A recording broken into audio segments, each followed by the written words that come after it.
Hi guys, it's Jake here at Canadian Cutting Edge, and I've got a bit of a setup here. Hopefully you can see this. Hopefully that's in the shot. My clamp or my vise. And I have this knife blade, and I want to show you how I make a sharpener's choil on a knife. Very often a sharpener's choil is a good idea because when you go to sharpen the knife on a blade that doesn't have one, it's easy to grind over into the plunge line and make a big mess on this end of the blade right there.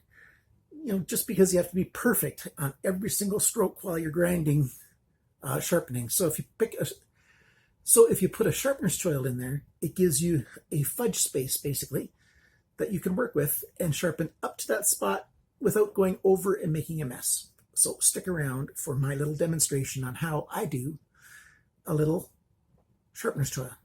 There's two main approaches on how to do this. The first one is manually using files. You can buy round files, you can buy oval files, you can buy triangle files, you can buy square files.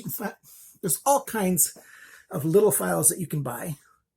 This one is, I think, 3/16. Not quite sure the diameter.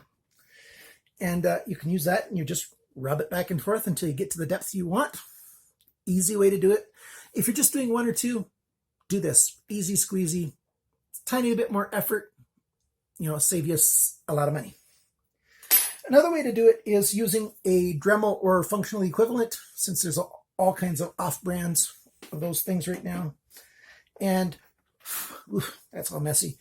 I've got a set of multi-tips for those things, all kinds of tips that I got at a very good price. It was on special, I think, 2 Christmases ago. So there you go. All kinds of tips and tools, drill bits, grinders, different types of grinding wheels, 4 different materials, flat pads, cutters, and then tiny little diamond tipped grinders here as well. All sorts of ways to do it.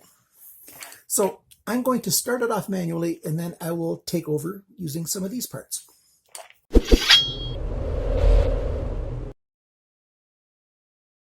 I have a separate video on this clamp. I got mine from GearBest. It's really good. It's really good to get a clamp, something like this. This one has adjustments so that you can tilt it, almost any kind of way that you want.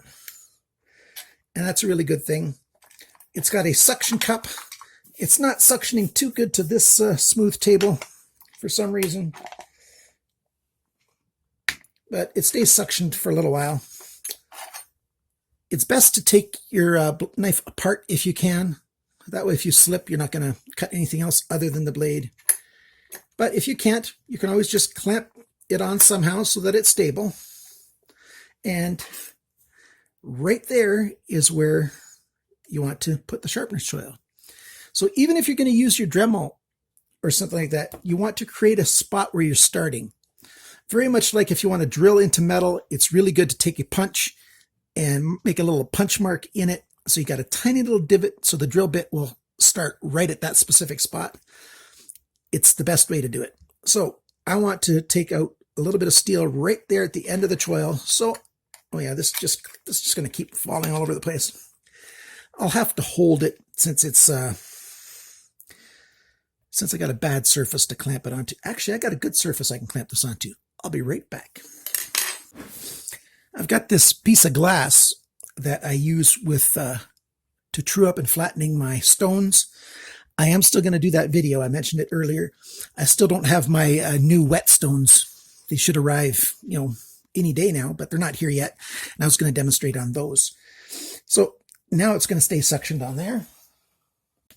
I should probably start with a smaller file, but I don't have a smaller one handy. And so you just start by sliding this across where you want to begin your sharpener's choil. Whoops, that was slid off.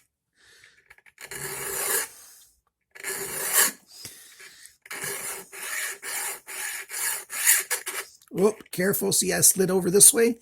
That's not very good. Maybe shorter strokes will be better.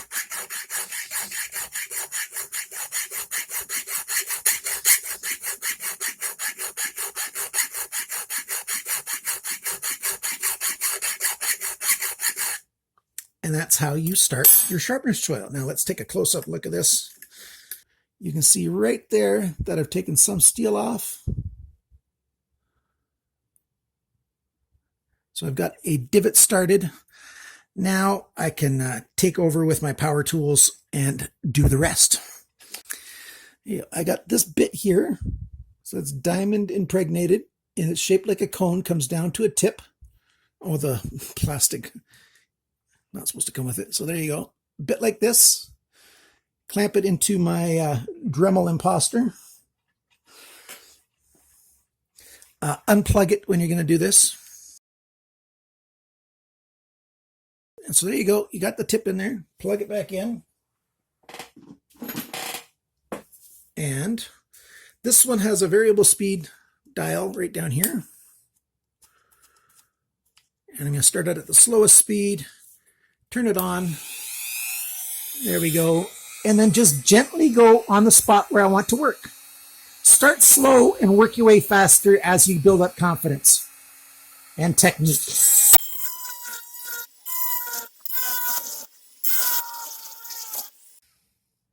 You do want to be careful that you don't get it overheated, because if you start to heat this up, you're going to ruin the temper on the end of your blade. It's still cold to the touch if you use one of these diamond burrs. It doesn't add much heat at all.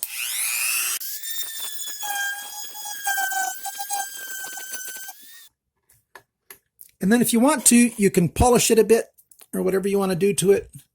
But take a look at this. Hopefully it'll focus. There you go. I got a sharpener's choil on that blade. So now when I go to sharpen it, I'll sharpen just up to that spot right there. And I won't mess up this plunge line. And it's very, very easy to do. It's a cool little hobbyist kind of job. You can make that bigger. It's hard to make it any much smaller than that. You can make a smaller sharpener's choil, but not much. You just have to stick on, start with a smaller rod and stay just right near the tip of these things. No problem at all. And then you've got your sharpener's choil. That goes along with any other kind of grinding that you need to do on something. A tool like a Dremel, especially with these diamond bits, is perfect. If you need to polish something, these kind of kits can come with all kinds of polishing wheels. There's polishing wheels, those white ones, to buff things up. Very easy to do. As I mentioned, these flap discs. And then you've got all these different types of stones that'll also work for you. Loads and loads of options if you want to do that kind of work. So that shows you how easy it is.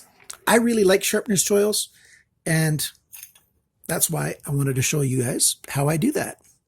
Now, if you wanted that to look a whole lot nicer, you can buff it up a little bit. So there you go. Remember, guys, always like video, share video, comment on video, all that other good stuff. Hit subscribe, all that good stuff like that. And then remember to cut towards your chum and not your finger, not your thumb.